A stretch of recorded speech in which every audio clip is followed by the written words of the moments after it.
કેમ છો વિદ્યાર્થી મિત્રો? છબી વિદ્યા સંકુલની યુટ્યુબ ચેનલમાં તમારું બધાનું હાર્દિક સ્વાગત છે. તો આજે આપણે લેક્ચર લઈને આવી ગયા છીએ ધોરણ 6 નું સામાજિક વિજ્ઞાન, સ્ટેટિસ્ટિક્સ 6 નું સામાજિક વિજ્ઞાન આપણે લઈને આવી ગયા છીએ.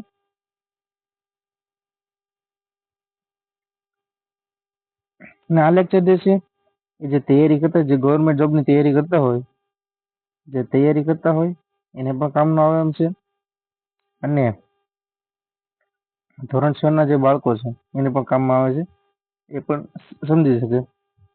અને તૈયારી જે કરતા હોય જે સરકારી ભરતીની, એ લોકોને પણ આ સબ્જેક્ટ છે એ કામમાં આવે છે. અને જીકે જે પૂછાય છે જે સરકારી ભરતીમાં, એ બધી આમાંથી જ આવે છે.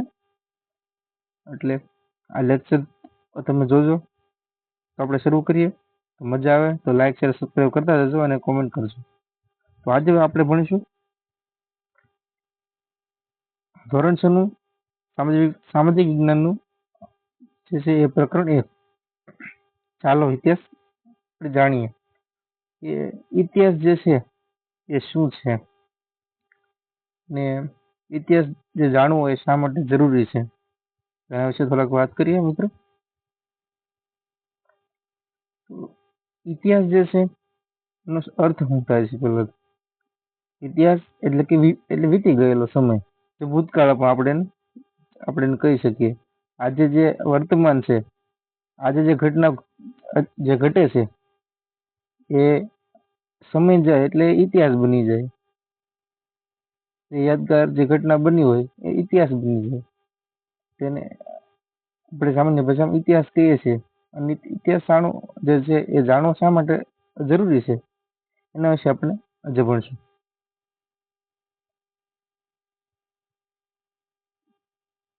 પેલું છે કે તમારા 6ઠા ધોરણના અભ્યાસમાં સામાજિક વિજ્ઞાનના એક રસપ્રદ વિષય ઇતિહાસ વિશે આપણે આજે જાણીશું. સામાજિક વિજ્ઞાનનો આપણને મનુષ્યના સામાજિક વિશ્વથી જે છે એ માહિતગાર કરે છે. મિત્રો, સામાજિક વિજ્ઞાન જે છે એ આપણને મનુષ્યના સામાજિક વિશ્વથી જે છે એ માહિતગાર કરે છે. એટલે કે આપણે વિશ્વમાં જે સમાજ છે એના વિશે આપણને માહિતગાર કરે છે. જે મનુષ્યના સામાજિક વિશ્વથી આપણને માહિતગાર એટલે કે આપણને માહિતી આપે છે. આપણે એના દ્વારા આપણે જાણી શકીએ એમ. તે ભૂગોળ, અર્થશાસ્ત્ર, સામાજિક પરિસ્થિતિ અને સંસ્થાઓ, રાજકીય પ્રવૃત્તિઓ, સંગઠનની જાણકારી આપે છે. આ બધી જાણકારી જે છે એ ઇતિહાસ આપે છે. ત્યારબાદ ઇતિહાસ વિષય સિવાયના સમાજ વિજ્ઞાનો આપણને વર્તમાન સમાજ જીવનનો પરિચય કરાવે છે. જ્યારે ઇતિહાસ જે છે એ માનવ સમાજના ભૂતકાળની માહિતી આપે છે. તેની મદદથી આપણે વર્તમાન કાળને જાણી શકીએ છીએ. શું આપણે ભૂતકાળના જ્ઞાન વગર વર્તમાન સમાજ જીવનને સમજી શકીએ? આ પ્રશ્ન કરે છે મિત્રો, કે શું આપણે ભૂતકાળના જ્ઞાન વગર વર્તમાન સમાજ જીવનને સમજી શકીએ છીએ?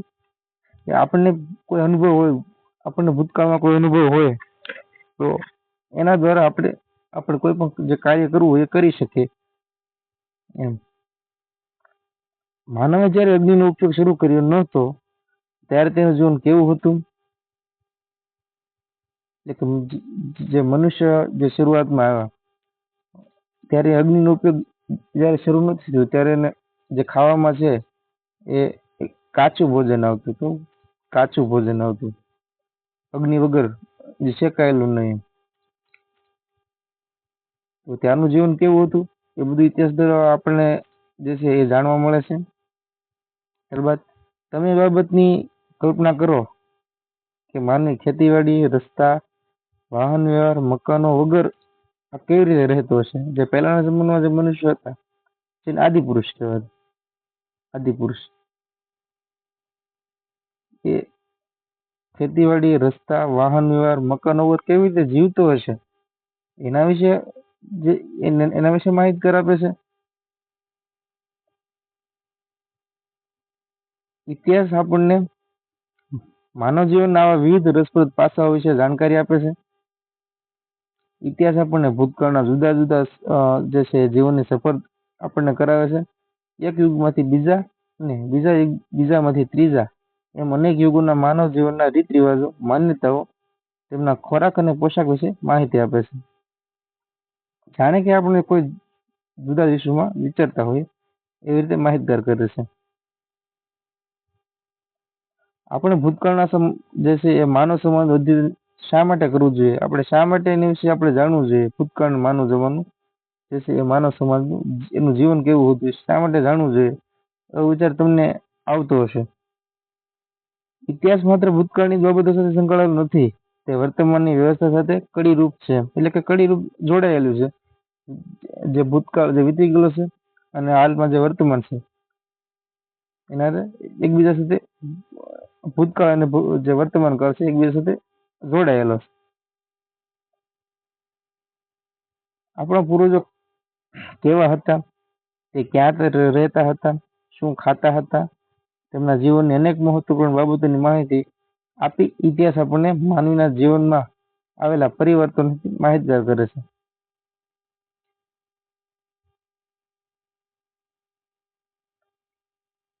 ઇતિહાસ જાણવાના સાધનનો સ્ત્રોત, એટલે કે ઇતિહાસ જાણવાના જે સાધનો છે કયા કયા છે, આપણે ઇતિહાસ જે છે શેના દ્વારા આપણને જાણવા મળે છે એના વિશે આપણને જે છે એ માહિતગાર કર્યા છે. ચિંતને વર્તમાન પત્રમાં વાંચ્યું, ગુજરાતના કચ્છમાં 4000 વર્ષ જૂનું શહેર મળી આવ્યું. તેને આશ્ચર્ય થયું, આપણે કેવી રીતે જાણી શકીએ કે આ શહેર 4000 વર્ષો જેટલું જૂનું છે, તે કોણે એને કેવી રીતે બાંધ્યું હશે, ત્યાંના લોકો કેવો ખોરાક ખાતા હશે, કેવા કપડાં પહેરતા હશે. એ સહજ વાત છે કે આવું આપણે વાંચીએ તો આપણે પણ સવાલ થાય ને કે ગુજરાતના કચ્છમાં 4000 વર્ષ જે છે એ જૂનું શહેર મળી આવ્યું, તો એ કેવી રીતે મળી, એને ખબર કેમ પડી કે આ 4000 વર્ષ જ જૂનું છે, એવું આપણને પણ સવાલ થાય જ છે. આપણે ઇતિહાસ કેવી રીતે જાણી શકીએ એના વિશે અહીંયા અમુક સ્ત્રોત આપ્યા, સાધનો આપ્યા છે. ઇતિહાસ જાણવાના સાધનો અને સ્ત્રોત એ આપણને આપ્યા છે. ઇતિહાસ જાણવા માટે આપણી પાસે જુદા જુદા સાધનો છે. પહેલું છે કે તાડપત્ર અને ભોજપત્ર. એ તાડપત્ર અને ભોજપત્ર પરથી આપણે કઈ રીતે ઇતિહાસ જાણી શકીએ એની વાત કરવામાં આવી છે. અને આમાંથી એકાદો પ્રશ્ન જે છે ને ક્લાસ 3 ની એક્ઝામમાં પૂછાઈ ગયેલો છે. ક્લાસ 3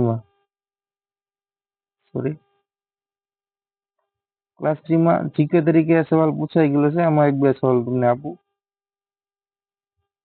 તો તૈયારી કરવા માટે પણ ફાયદો છે અને જે નાના બાળકો છે એને પણ આ વિષય જે છે એ સમજવાની વૃત્તિ જાગે અને એને અહીંયા વિડીયો જોવે પછી ક્લાસમાં ભણે એટલે એને વધારે સમજાય. પ્રાચીન સમયમાં માનવી લખવા માટે તાડપત્ર કે ભોજપત્રનો ઉપયોગ કરતો હતો. અહીંયાથી પ્રશ્ન પૂછાઈ ગયેલો છે કે પ્રાચીન સમયમાં માનવી શેના પર લખાણ કરતો હતો? તો આનો જવાબ છે તાડપત્ર કે ભોજપત્ર. એમાંથી કોઈ પણ એક ઓપ્શન હોય, તાડપત્ર હોય અથવા ભોજપત્ર હોય. ઓપ્શનમાં બંને હોય તો બંને ટીક કરવા પડે. ત્યારબાદ છે જેને આપણે હસ્તપ્રત કહીએ છીએ. હસ્તપ્રત એટલે કે હાથે લખાયેલા. તાડપત્ર અને ભોજપત્ર ઉપર લખાયેલા હોય એટલે હાથે લખાયેલા, એટલે આપણે હસ્તપ્રત કહીએ છીએ, હાથે લખાયેલા. ત્યારબાદ છે તાડપત્રો એટલે તાડના વૃક્ષ, જે તાડ આવે, તાડપત્ર એટલે તાડ આવે એ તાડના વૃક્ષના જે પાન હોય, પર્ણ પર લખાયેલી હસ્તપ્રત. તાડના વૃક્ષ હોય એના જે પાન હોય એના પર લખાયેલું હોય. અને ભોજપત્ર એટલે શું? તો કે ભોજપત્ર હિમાલયનું એક વૃક્ષ છે. હિમાલયમાં એક વૃક્ષ છે, ભુર્જ નામનું વૃક્ષ. ભુર્જ નામના વૃક્ષની પાતળી આંતરછાલ ઉપર લખાયેલ હસ્તપ્રત એને ભોજપત્ર કહેવાય. અને આ પણ પ્રશ્નમાં પૂછાઈ ગયેલો છે અને વિધાન સ્વરૂપે એવી રીતે પૂછાઈ શકે કે ભુર્જ નામના વૃક્ષની પાતળી આંતરછાલ ઉપર લખાયેલ હસ્તપ્રત એને ભોજપત્ર કહેવાય. સાચું ખોટું એવી રીતે પૂછાઈ શકે. ને હાલમાં હેલ્પર જે છે, હેલ્પર જીએસઆરટીસી, એમાં જીકે તરીકે પૂછાય છે કે આવા સવાલો, તો એ લોકો માટે પણ ઉપયોગી છે, એટલે ક્લાસ 3 માટે પણ આ ઉપયોગી છે, એ વાંચવું જરૂરી છે.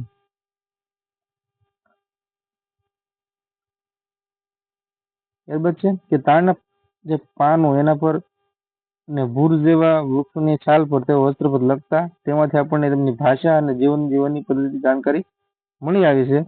અને આવી અનેક હસ્તપ્રતો મળી છે.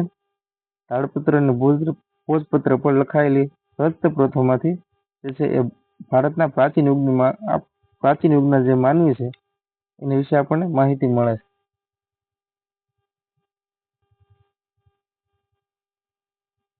હમણાં આપણે પ્રશ્ન હતો મિત્રો, અહીંયા આ બધી માહિતી જે છે, ક્યાં રહેતા હતા પહેલાના સમયમાં પૂર્વજો, શું ખાતા હતા, એની માહિતી કઈ રીતે મળે છે, એ પ્રશ્ન હતો. એ પ્રશ્ન અહીંયાના જવાબ છે મિત્રો. આ તાડપત્ર અને ભોજપત્રમાં જે હસ્તપ્રતો છે, હસ્તપ્રતો છે એના પર હાથે લખાયેલું કે હસ્તપ્રત એટલે હાથે લખાયેલું.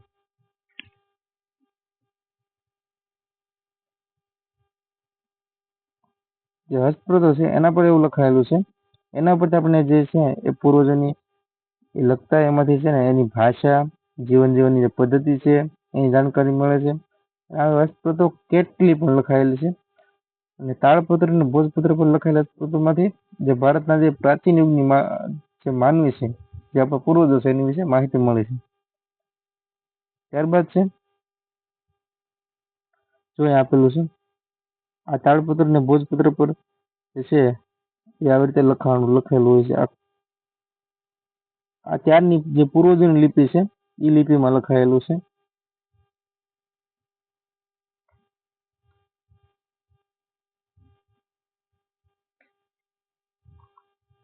ભોજપત્રો આ તાડપત્રો જે છે, આવી હસ્તપ્રતો મંદિરો, મઠોમાં સચવાયેલી છે.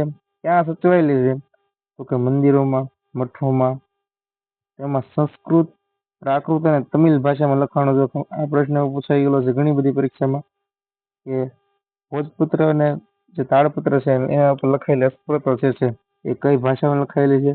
તો સંસ્કૃત, પ્રાકૃત અને તમિલ ભાષામાં લખાણો મળે છે. કવિતા, નાટકો, વાર્તાઓ અને મહાકાવ્યો પણ તાડપત્ર અને જે છે ભોજપત્ર પર મળી આવ્યા છે. તે પોથી સ્વરૂપે પણ સચવાયેલી છે, જેમાં ધાર્મિક રીત રિવાજો, સામાજિક માન્યતાઓ, રાજાઓની જીવનશૈલી, વિજ્ઞાન, શિક્ષણ, દવાઓ, પ્રાણીઓ વિશે મોટા પ્રમાણમાં માહિતી મળે છે. આ બધી માહિતી જે છે આપણને આવી જે હસ્તપ્રતો લખાયેલી હોય, જે પૂર્વજો જે અમુક જે વાંચી લખી શકતા હોય એ લોકો દ્વારા, ઋષિમુનિ દ્વારા અથવા તો લખાયેલું હોય એના દ્વારા આપણે એની માહિતી મેળવી શકીએ. ત્યારબાદ છે અભિલેખો. ઇતિહાસ જાણવાના સાધનોમાં આપણે પહેલા જોઈએ તાડપત્રો અને ભોજપત્રો. હવે આપણે જોઈએ છે અભિલેખો. અભિલેખો કઈ રીતે આપણને ઇતિહાસ જાણવામાં મદદરૂપ થાય છે એના વિશે વાત કરીએ.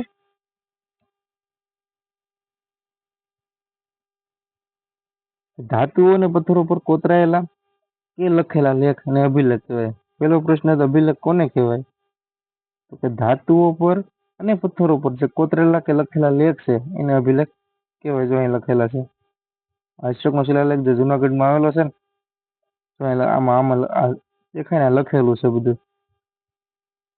ધાતુઓ કે પથ્થરો પર આ શિલાલેખ છે એટલે પથ્થરો પર લખાયેલો લેખ છે, એને અભિલેખ કહેવાય. ત્યારબાદ આપણે અભિલેખોમાંથી પણ ઇતિહાસ જાણી શકીએ છીએ. આમાંથી આપણને ઇતિહાસ જે છે એના વિશે લખેલું હોય કે ત્યાંનું જે છે સમાજ જીવન કેવું હતું, રીત રિવાજો કેવા હતા, રાજાઓની જે છે શું, રાજાઓ કેવા હતા, પ્રજાઓ શું કામ કરતા, રાજાઓ કેવા કામ કરવા હતા, શિક્ષણ, દવાઓ છે, પ્રાણીઓ છે પણ આપણને મોટા પ્રમાણમાં માહિતી મળતી હોય છે એમાંથી. એ બધું એમાં લખાયેલું હોય છે.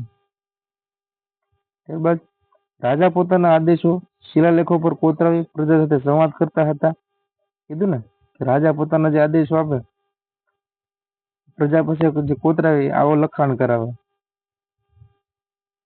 આવું લખાણ કરાવી અને સંવાદ કરે એકબીજા, અને પછી એ અત્યારે મળી આવે એટલે આપણે એના પર માહિતી મળી આવે કે તે સમયનું જે સમાજ જીવન છે એ આવી રીતે હતું. બરોબર છે. પ્રાચીન ભારતના અનેક રાજાઓ અને રાણીઓએ તેમના રાજ્ય, વિજય, ધર્મ અને સંસ્કૃતિની માહિતી આવા અભિલેખો પર અંકિત કરાવી છે. કીધું ને કે અનેક રાજાઓ છે ને, એ રાજાઓ એની રાણીઓએ રાજાઓએ એના રાજ્ય વિશે, એનો ધર્મ કયો હતો, એ યુદ્ધ કરવા જાય તો વિજય થયો છે, પરાજય થયો છે, એના વિશે વાત કરે છે, સંસ્કૃતિની માહિતી આપે છે. આના ઉપરથી આપણને બધી એવી માહિતી એ લખેલી હોય છે એ મળે છે.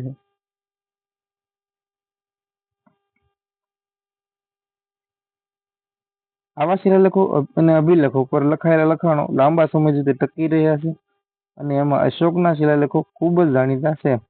અને આ પ્રશ્ન પૂછાઈ ગયેલો છે કે અશોકનો શિલાલેખ જે છે ક્યાં આવેલો છે?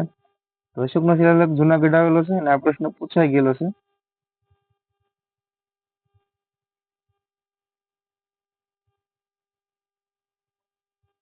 ત્યારબાદ છે તામ્રપત્ર. પહેલા આપણે જોઈએ તાડપત્રો અને ભોજપત્રો, પછી આપણે જોઈએ અભિલેખો, અને હવે આપણે જોઈએ છે તામ્રપત્ર.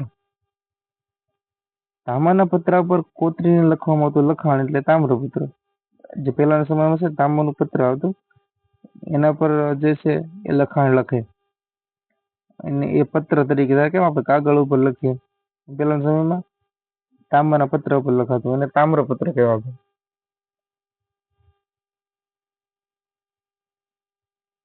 અનેક રાજાઓએ પોતાના વહીવટ તંત્ર અને દાનની માહિતી તામ્રપત્રો પર કોતરાવી છે. ગુજરાતમાં આવા તામ્રપત્રો મોટી સંખ્યામાં મળી આવ્યા છે.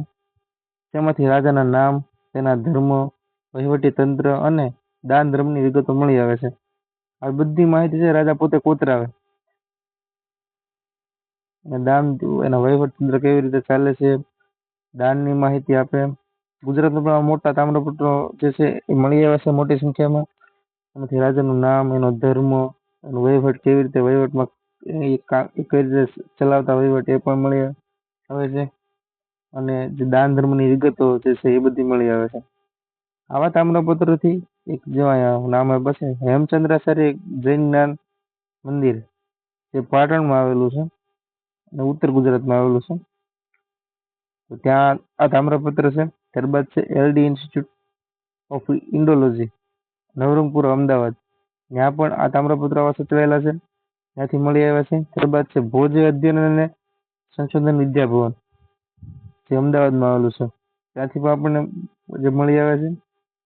ત્યારબાદ છે શ્રી મહાવીર જૈન આરાધના કેન્દ્ર, કોબા, ગાંધીનગરમાં આવેલું છે, ત્યાંથી આ તામ્રપત્ર મળ્યા છે. અહીંથી પ્રશ્ન બની કે જે છે તામ્રપત્રો કઈ જગ્યાએથી મળી આવ્યા છે નીચેનામાંથી પ્રશ્ન બનીએ, અને ઓપ્શનમાં આમાંથી કોઈ 3 હોય ને 1 ન હોય તો યાદ રાખી લેવાનું કે એક તો હેમચંદ્ર છે જૈન જ્ઞાન મંદિર છે એ પાટણમાં આવેલું છે, ત્યાં તામ્રપત્ર LD ઇન્સ્ટિટ્યૂટ ઓફ ઇન્ડોલોજી ત્યાંથી મળી આવ્યા છે, જે અમદાવાદ, જે નવરંગપુર અમદાવાદમાં આવેલું છે. ત્યારબાદ છે જે ભોજ અધ્યયન અને સંશોધન વિદ્યાભવન, જે પણ અમદાવાદમાં આવેલું છે. અને શ્રી મહાવીર જૈન આરાધના કેન્દ્ર, કોબા, જે ગાંધીનગરમાં આવેલું છે, ત્યાંથી પણ આ તામ્રપત્ર મળી આવ્યા છે. આ પ્રશ્ન પૂછાઈ શકે, જીકે તરીકે ગવર્મેન્ટ એક્ઝામમાં પૂછાઈ શકે, અને વિદ્યાર્થીને આ પ્રશ્ન 1-2 માર્કના પૂછાય શકે. ધોરણ 6 ના વિદ્યાર્થીઓ જે છે એની પરીક્ષામાં 1-2 માર્કમાં પૂછાઈ શકે. ત્યારબાદ છે સિક્કા. તામ્રપત્ર જોયા, અભિલેખો જોયા, તાડપત્રો અને ભોજપત્રો જોયા. હવે આપણે સિક્કા જોઈશું. ઇતિહાસ જાણવાના સાધનોમાં સિક્કા. એ સિક્કા પણ ઇતિહાસ જાણવાનું અગત્યનું સાધન છે.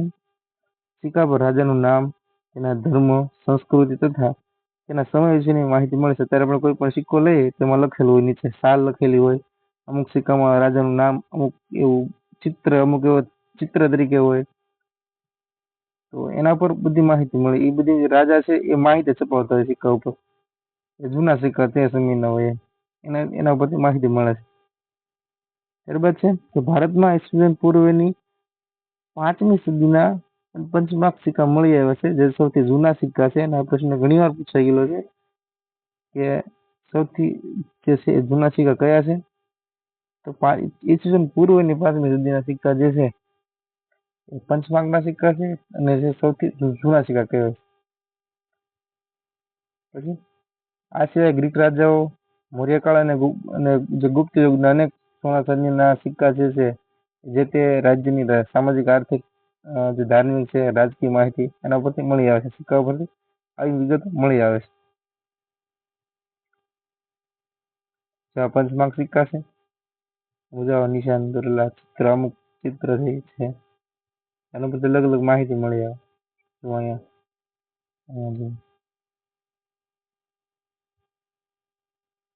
બરાબર છે. પંચમાંગ સિક્કા ધાતુના ટુકડાઓને છાપ ઉપસાવવામાં, બીબામાં મૂકી દબાણ આપી બનાવતા સિક્કા એટલે પંચમાંગ સિક્કા. પંચમાંગ સિક્કાની વ્યાખ્યા આપેલી છે કે પંચમાંગ સિક્કા કોને કહેવાય કે ધાતુના જે ટુકડા હોય અને છાપ ઉપસાવવા, બીબામાં મૂકી દબાણ આપી બનાવાતા સિક્કા એને પંચમાંગના સિક્કા તરીકે ઓળખવામાં આવે. ઇતિહાસના અભ્યાસીઓ, પુરાતત્વ શાસ્ત્રીઓ, ઇતિહાસકારો અને પ્રવાસીઓ ઇતિહાસનો જે અભ્યાસ કર્યો, જે પુરાતત્વ શાસ્ત્રીઓ હતા, જે ઇતિહાસકારો હતા, એના વિશે માહિતી આપેલી છે. માનવ સમાજનો ભૂતકાળ જાણવા આપણને પુરાતત્વ શાસ્ત્રીઓ, તેને અંગ્રેજીમાં શું કહેવાય તો કે આર્કિયોલોજિસ્ટ. આ પ્રશ્ન પૂછાય છે કે પુરાતત્વ શાસ્ત્રીઓને કહેવાય અંગ્રેજીમાં આર્કિયોલોજિસ્ટ. તે સંશોધન કરીને માહિતી આપે છે. તેઓ પ્રાચીન સ્થળો પર ઉત્ખનન કરી મકાનો, સિક્કા, ઈંટો, પથ્થરો, ઓજારો, ખોરાક નમૂના, મનુષ્યો, પ્રાણીઓના હાડકાં વગેરે શોધીને તેનો અભ્યાસ કરી તે સમયના માનવની સંસ્કૃતિથી આપણને અવગત કરાવે છે. આપણને જે છે એ તે સમયના આ બધું અભ્યાસ કરીને આપણને માહિતગાર કરાવે છે. પ્રાચીન કાળથી મનુષ્ય એક જગ્યાએથી બીજી જગ્યાએ પ્રવાસ કરતો રહ્યો છે. ઘણા પ્રવાસીઓ બીજા દેશોમાં જઈને ત્યાંના જીવનની નોંધ પણ કરતા હતા. આવા પ્રવાસીના પ્રવાસ વર્ણનમાંથી આપણને જે તે દેશના ઇતિહાસ અને સંસ્કૃતિની જાણકારી મળે છે. તેમાં મેગસ્થનીસ હતા, પ્લિની, ફાહિયાન, યુવાનશાંગ જેવા મુસાફરોનો સમાવેશ થાય છે. આ બધા મુસાફરો એટલે કે ઇતિહાસકારો છે જે બીજા દેશમાં જાય, જે પ્રવાસીઓ જાય અને જે તે દેશના ઇતિહાસ અને જે સંસ્કૃતિ છે એની જાણકારી મેળવે છે અને વિગત લખે છે.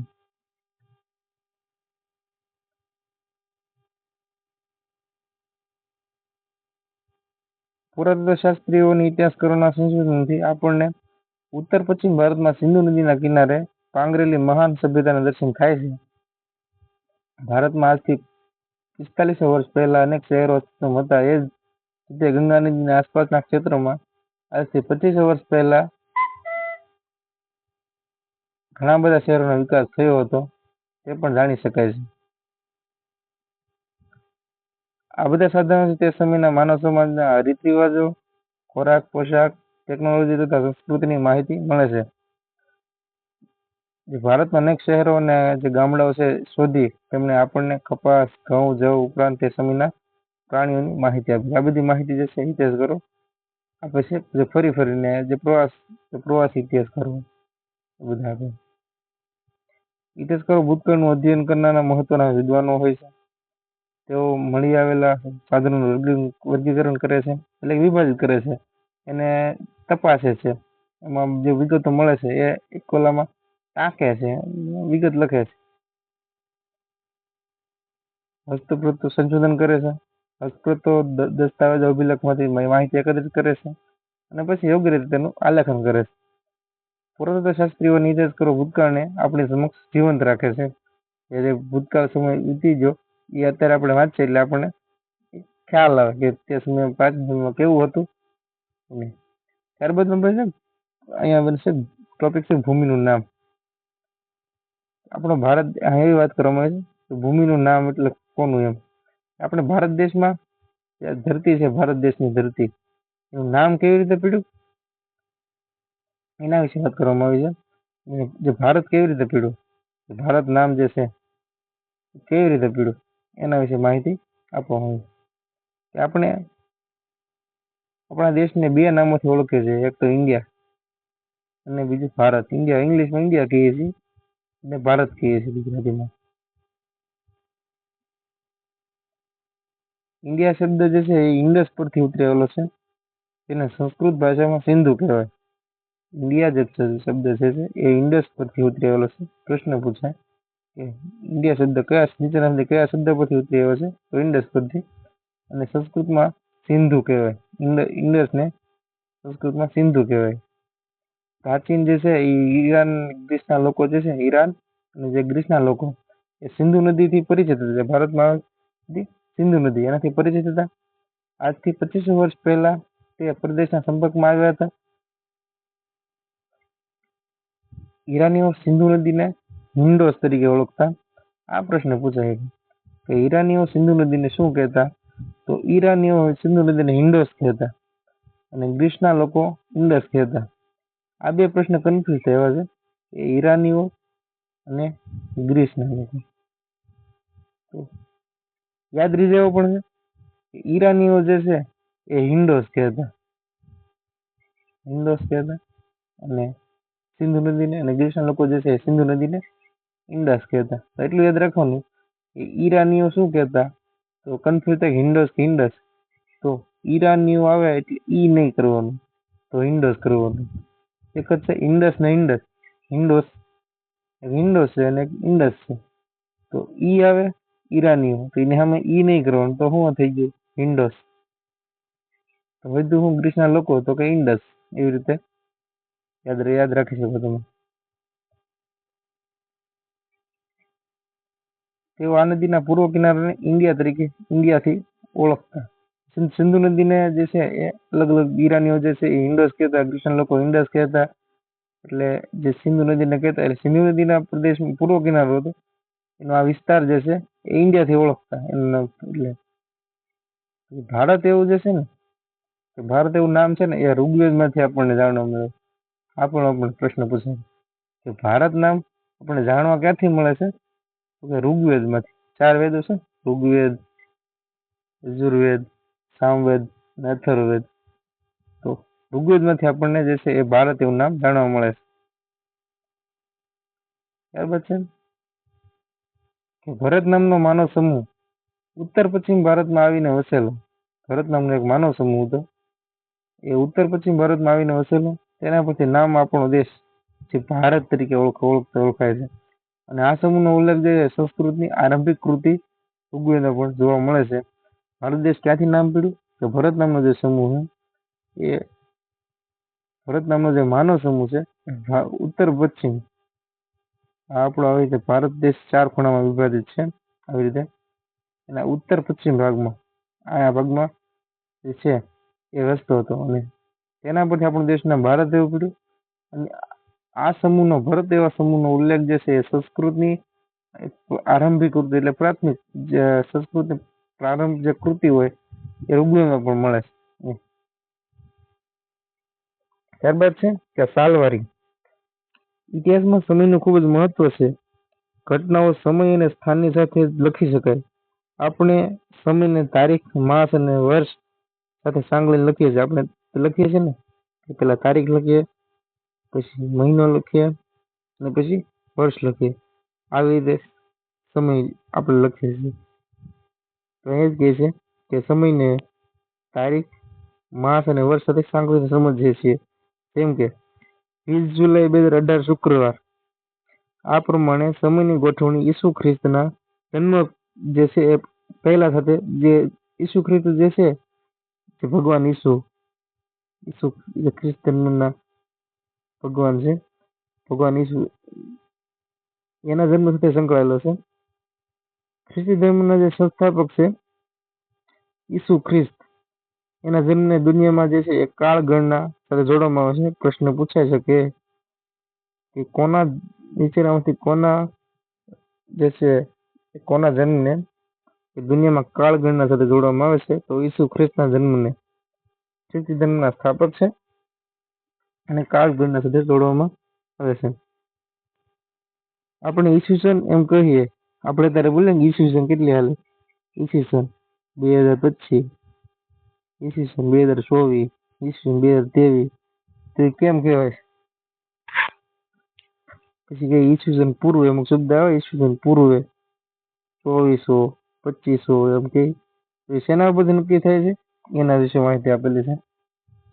તો ઈસવીસન એમ કહીએ છીએ અને અંગ્રેજીમાં કહેવાય એડી એટલે એનો ડોમિની. ઈસવીસન એટલે એનો ડોમિની એટલે ઈસુ ખ્રિસ્તના જે જન્મ છે એને પહેલાનો સમય. ઈસવીસન એટલે ઈસુ ખ્રિસ્તના જન્મ પછીનો સમય અને ઈસવીસન પૂર્વ એટલે ઈસુ ખ્રિસ્તના જન્મ પહેલાનો સમય. એવી રીતે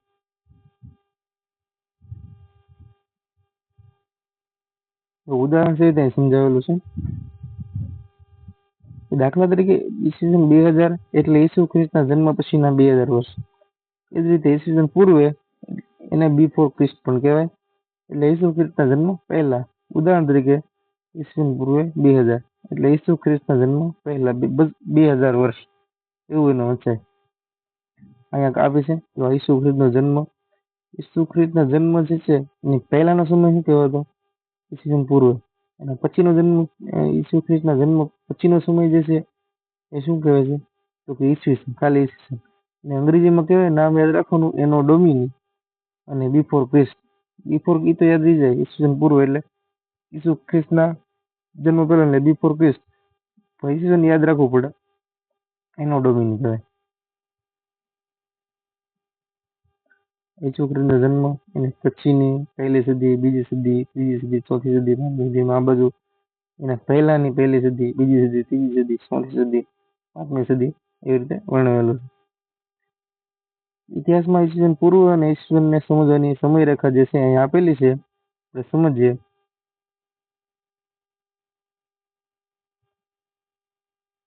ઘણીવાર સાલવારીને એડી ને બદલે સીઈ અને બીસી ને બદલે બીસી તરીકે લખવામાં આવે છે. જે એડી હોય એડી એને ડોમિની ઈસવીસન કહેવાય, પણ એને બદલે એવું ન હોય. ન લખેલું હોય સીઈ અને બીસી હોય એટલે બિફોર ક્રિસ્ટ એટલે ઈસવીસન પૂર્વે. તો એવું ન હોય ના બીસીઈ હોય. એને આપણે જાણીએ કે સી એટલે શું આપેલું છે કે સી એટલે કોમન એરા. સામાન્ય કે સાધારણ યુગ. કોમન એટલે સામાન્ય, સાધારણ યુગ જે ત્યારે ચાલે છે એમ. આમ કહેવાય ને એડી એનો ડોમિની એને કહેવાય સી એટલે યાદ રાખી લેવાનું. અને બીસીઈ એટલે બિફોર ક્રિસ્ટ. સામાન્ય કે અસામાન્ય કે સાધારણ યુગ એની પહેલાનો સમય એમ. ખ્રિસ્તી ધર્મ એ વિશ્વના મોટા ભાગના રાષ્ટ્રો સાથે સંકળાયેલો હોવાથી અનેક રાષ્ટ્રોની જેમ આપણે જે છે એ ભારતમાં પણ આ જ તાલવીનો પ્રયોગ કરીએ છીએ. અને ઘણીવાર બીપી એટલે કે બિફોર પ્રેઝન્ટ શબ્દનો ઉપયોગ થાય છે. બિફોર પ્રેઝન્ટ એટલે ઈસવીસન પહેલાનો સમય, બિફોર ક્રિસ્ટ જે કહેવાય ને બીસી અથવા બીસી એના સંકળાયેલો છે. બરાબર છે. બીસી એટલે કે બિફોર ક્રિસ્ટ, એડી એટલે એનો ડોમિની. એનો જો અહીંયા માહિતી આપેલી છે કે શું કામ એનો ડોમિની કહેવાય. તો કે એનો અને ડોમિની એવા બે શબ્દો મૂળ ગ્રીક શબ્દો છે. એનો અર્થ થાય છે in the year of God એટલે કે ભગવાનના સમયનું વર્ષ. In the year of God એટલે ભગવાનના સમયનું વર્ષ થાય છે. એડી 2018 કેમ લખીએ આપણે એડી 2025. એડી 2025 આવું લખીએ ને આપણે તો એને કહેવાય ભગવાનના સમયનું વર્ષ એમ. In the year of God એવો અર્થ થાય છે. શિલાલેખ જોઈએ તો કે પથ્થર પર જે કોતરીને લખાયેલ લેખ હોય અને શિલાલેખ કહેવાય. અને ભોજપત્ર છે કે ભુજ નામના વૃક્ષોની પાલરી આંતરસાલ જેના પર પ્રાચીન સમયમાં ગ્રંથો લખતા. હવે આપણે સ્વાધ્યાય જોઈએ. સ્વાધ્યાય વિકલ્પો છે આપણે જોઈશું કે પ્રાચીન સમયમાં જે છે એ માનવી શેના પર લખાણ કરતો હતો. આપણે આગળ જોઈ ગયા શેના પર લખાણ કરે. કાગળ. તો ત્યારે સમયમાં પૂર્વજોમાં કાગળ તો હતું નહીં એટલે આનું આવે. કાપડ નું આવે. ચામડું એવું ઉલ્લેખ જ નથી આવ્યો. તો સાચો ઓપ્શન શું છે તો કે સી ભુજ વૃક્ષની આંતરસાલ. પ્રાચીન સમયમાં જે છે માનવી શેના પર લખાણ લખતો કે ભુજ વૃક્ષની આંતરસાલ ઉપર. ત્યારબાદ છે નીચે પૈકી કયો પ્રાચીન ઇતિહાસ જાણવા માટેનો સ્ત્રોત નથી એમ પૂછ્યું છે. એમ નથી પૂછ્યું, નથી એમ પૂછ્યું છે. ઇતિહાસ જાણવાના સ્ત્રોત આપણે જોઈ ગયા આગળ અને બતાવું કયા કયા આપણે સ્ત્રોતો જોયા. તો જો ઇતિહાસ જાણવાના સ્ત્રોતો અહીંયા એમાં પેલું છે તાળપત્ર અને ભોજપત્ર. પછી બીજું છે અભિલેખો. પછી ત્રીજું છે તામ્રપત્રો. પછી સિક્કા છે, પછી જો એટલું છે. તો એના ઓપ્શનમાં જોઈએ આપણે કે નીચે પૈકી કયો પ્રાચીન ઇતિહાસ જાણવા માટેનો સ્ત્રોત નથી. આપણે હમણાં જ જોયું હતું અભિલેખો છે તો કે આ તામ્રપત્રો છે તો કે આ તામ્રપત્ર જે છે જે તાંબાના પત્ર પર લખવામાં આવતો લેખ. ભોજપત્રો છે તો કે આ હિમાલયમાં થતા ભૂર નામનું વૃક્ષ જે ભૂર નામનું વૃક્ષ છે એની પર પાતળી આંતરછાલ ઉપર જે છે લખવામાં આવતો લેખ અને ભોજપત્રો કહેવાય. પ્રાચીન સમયમાં શેના પર સ્ત્રોત નથી તો કે વાહનો પ્રાચીન સમયમાં નહોતા એટલે હાલમાં પણ એના સામે ઓલું મળતું નથી. એના ઉપરથી આપણને ઇતિહાસ આપણે નથી જાણી શકતા એમ એના કારણે. ત્યારબાદ છે કે નીચેનામાંથી કયા લખાણો લાંબા સમય સુધી ટકી રહે. કયા લખાણો લાંબા સમય સુધી ટકી રહે હમણાં આપણે જોયું હતું. આમ બતાવો હમણાં એટલે અભિલેખમાં જોયું હતું. અભિલેખ કોણે લખેલું છે આ બધું જે છે ધાતુ અને પથ્થર ઉપર કોતરેલા લેખ લખેલા લેખ હોય અભિલેખ કહેવાય. રાજા અને બધું વિજય ધર્મ રાજ્ય વિશે માહિતી હોય સંસ્કૃતિ હોય એના વિશે લખાણું અહીંયા લખેલું છે કે આવા લખેલું એટલે કયા લખેલું તો કે શિલાલેખો અને અભિલેખો પર જે લખાયેલા લખાણો હોય એ લાંબા સમય સુધી ટકી રહ્યા છે. તો એમાં જવાબ ઓપ્શન શું છે અભિલેખો જવાબ હશે. લાંબા સમય સુધી ક્યાં અભિલેખો અને શિલાલેખો બે એવામાં શિલાલેખ ઓપ્શન નથી તો અભિલેખ આવશે. કાપડના ઉપર લખાણ તો કે ના, કાગળ ઉપરના લખાણ ના, વૃક્ષના પાન પર લખેલ લખાણ. અહીંયા આપણને અભિલેખો શબ્દ આપ્યો છે તો અભિલેખનો સાચો જવાબ આવશે અભિલેખો. ત્યારબાદ છે જો ધોરણ 6 માં અભ્યાસ કરતા હોય અને તમારે બીસી નો અર્થ સમજાવો એવો પ્રશ્ન આવે ટૂંકમાં છે તો બીસી તમારે આ શબ્દ લખવાનો રહે.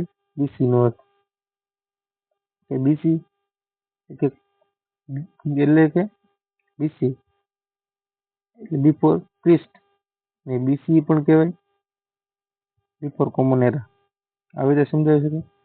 અને ગુજરાતીમાં એવું લખવું પડે કે જે છે ઈસુ ખ્રિસ્તના જે ખ્રિસ્ત ધર્મના સ્થાપક ભગવાન ઈસુ એના ધર્મ જે એના જન્મ પહેલાનો જે સમય છે એને ઈસવીન પૂર્વે કહેવાય એને બિફોર ક્રિસ્ટ કહેવાય. એવી રીતે ટૂંકમાં પ્રશ્ન છે એટલે ટૂંકમાં જવાબ આપી દેવાનો. ત્યારબાદ છે એડીનો અર્થ તો કે આપણે જોયું એનો ડોમિની થાય. ત્યારબાદ છે કે ભારતના સૌથી જૂના સિક્કા કયા છે. એક જ વાક્યમાં જવાબ છે ખાલી કે પંચમાંગના સિક્કા. આપણે આગળ જોયું પંચમાંગના સિક્કા જે છે સૌથી જૂના સિક્કા છે ભારતના. ત્યારબાદ છે કે ઇતિહાસ જાણવાના સ્ત્રોત કયા કયા છે. આપણે હમણાં જોયું કે પહેલા તો કયા હતા તો કે તામ્રપત્રો હતા, ભોજપત્રો હતા, પછી તો કે અભિલેખો હતા,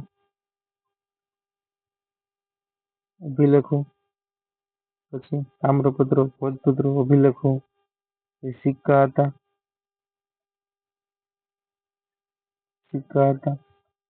આપણે જે જોઈએ હમણાં એ પ્રશ્ન લખીને અહીંયા છે તો સિક્કા, પછી તામ્રપત્રો, અભિલેખો, ભોજપત્ર અને તાડપત્ર આ જે છે ઇતિહાસ જાણવાના સાધનોમાં જે છે સાધન નહીં સ્ત્રોત ઇતિહાસ જાણવાના સ્ત્રોતમાં આ લખી નાખવાનું. ટૂંકમાં ઉત્તર છે એટલે એટલો જવાબ આવે. પછી